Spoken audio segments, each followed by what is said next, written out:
Convergence. By Matt McBride. The chances of it happening had been calculated at 3.8 million to 1. But it was I, who drew the short straw. Since the development of faster-than-light interstellar travel, with its associated compression of time, journeys through hyperspace were carefully planned, and coordinated by the Directorate. The possibility of convergence, due to time distortion, had to be avoided at all costs.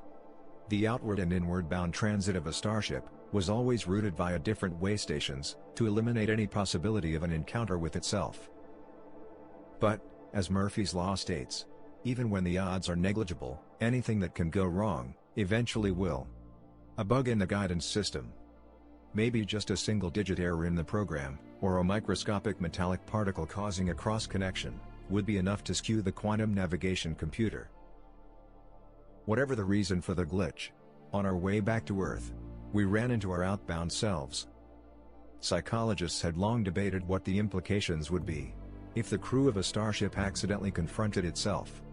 The consensus was that not only could it trigger psychoneurosis, but it was likely to change the crew's mental attitude to their mission, and torpedo months of training and preparation. No wonder the Directorate were so meticulous in their precautions. So, I was more than surprised when during our return trip, the auto-nav on our ship took us to a replenishment outpost in the Messier 32 galaxy. We'd stopped to refuel at the same base on our outward journey, so we shouldn't have been anywhere near Messier 32. Then I got an even bigger surprise when we all trooped into the refectory. And I saw myself and my crew, sitting at one of the tables, enjoying a meal I still remembered eating. They noticed us, at the same moment we saw them. And we all stared at each other in speechless astonishment. We knew that such an occurrence was theoretically possible, and there was an infinitesimal chance of it happening one day, so we weren't completely shocked. But, I could see the puzzled look on their faces, when they realized there were only 5 of us. Whereas their crew had the full complement of 6. As captain, I'd received detailed instructions on what to do if this situation should ever transpire. The first priority was to prevent the 2 crews from speaking to each other. I shepherded my guys out of the room, and found a lounge, where they could wait for further orders. Then I went back, and beckoned to my earlier persona to join me at a side table. We sat, and contemplated one another in silence. His closely cropped hair and healthy tan had evolved into my untidy mane and space pallor. His flight suit was still immaculate. Mine was a mess. After several seconds, I broke the ice. What I can't figure out is, why can't I remember us meeting here? If I saw myself on the trip out, why don't I know about it? Maybe because for you, it only just happened, my former self suggested.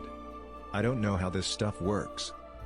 But, now I know it's going to happen. I'll contact the Directorate, and tell them the return routing is screwed up. But if you do that, I wouldn't be here now, would I? He thought about that for a while. That could be why you don't remember this. As soon as I get the route corrected, this meeting might be wiped from our minds. Like it never happened, because of course, it won't happen. Jesus Christ. I hope so. This is all too weird to take in. No wonder the Directorate are so meticulous with their itineraries, I said. Roger that, he concurred. And, talking of itineraries, we're due to leave in 2 hours. I'll get the crew back on the ship right away, so there's no contact. But, before we go, just between the 2 of us, how does the mission play out? You know I can't reveal anything about the mission, I said. It could change how you handle things, and that might cause the mission to fail. Great. I assume from that, it's going to be successful. Damn it!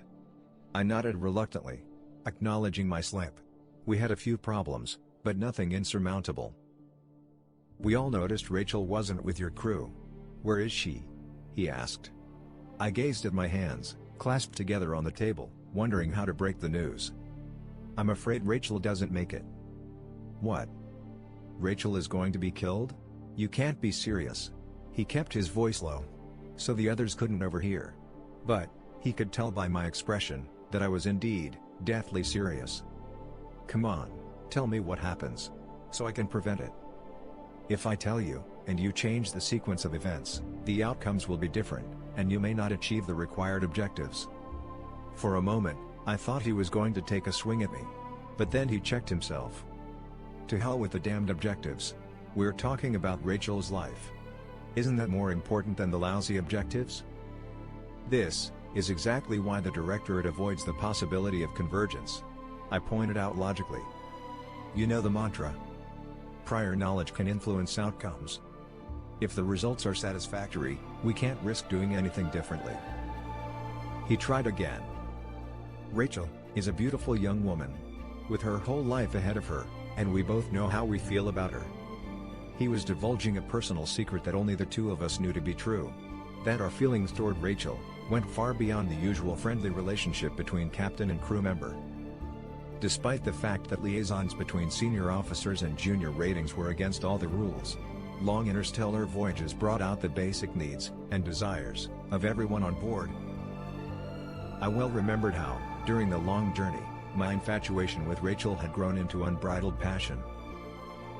But I was adamant that I would never divulge the circumstances of Rachel's death. He would find out for himself in the not-too-distant future. After my refusal to tell him, his parting words were harsh, and I prayed this meeting would never take place after his call to the directorate. It was a shame about Rachel. But if only she'd complied with her captain's wishes, she'd still be alive. Of course, there was no way I could tell him that in advance. After all, he's the one who's going to kill her.